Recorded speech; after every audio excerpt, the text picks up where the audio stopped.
The National Audit Office has opened a rare window into a world that was never meant to be closely examined, and what it reveals is a story of public property, private benefit, and a very expensive kind of hypocrisy.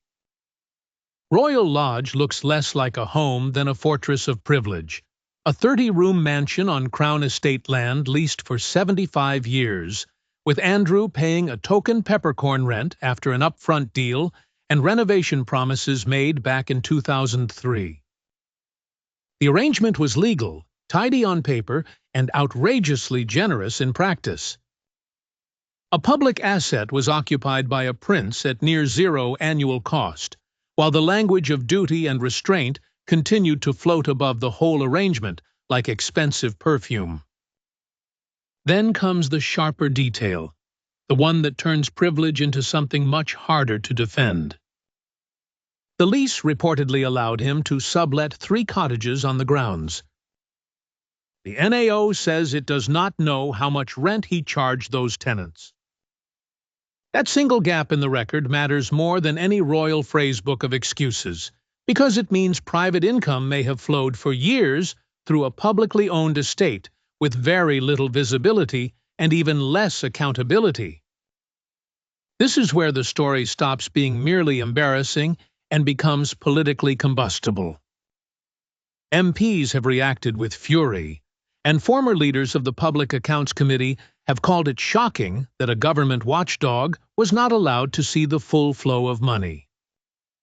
That is the heart of the scandal, not just that the prince lived well, but that the public was asked to subsidize a system from which the details were hidden. Critics estimate the cottages could have brought in thousands each month. Palace insiders, meanwhile, whisper that any income merely covered maintenance staff costs. But where are the receipts, the repair invoices, the tenancy records, the monthly statements? Absent evidence is not evidence of innocence. It is the very thing that invites suspicion. If you want to understand why this lands so hard, think of the optics. A man tied to one of the most privileged households in Britain occupies a grand royal estate for almost nothing, then potentially earns undisclosed rent from property on that same estate, all while the public is told to accept the arrangement as suitably discreet.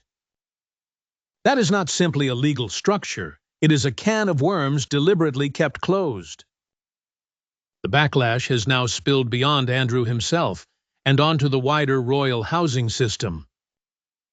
Princess Beatrice, living at St. James's Palace, and Princess Eugenie, living at Kensington Palace, have also been dragged into the audit's beam. Their discounted rents are reportedly paid by King Charles from his private Duchy of Lancaster funds, not from the sovereign grant. Technically, that limits the direct burden on taxpayers. Politically, however, it does something else entirely. It reinforces the image of a family living in palace luxury, while ordinary households are squeezed by inflation, housing costs, and stagnant wages. Even when no public money is being drained in the narrowest sense, the public still sees a monarchy insulated from the pressures everyone else must endure. And yet, from Charles's perspective, this scandal may be the perfect weapon. He has long wanted a slimmer, more disciplined monarchy, and Andrew has become the most useful argument for it. The eviction pressure is already in motion.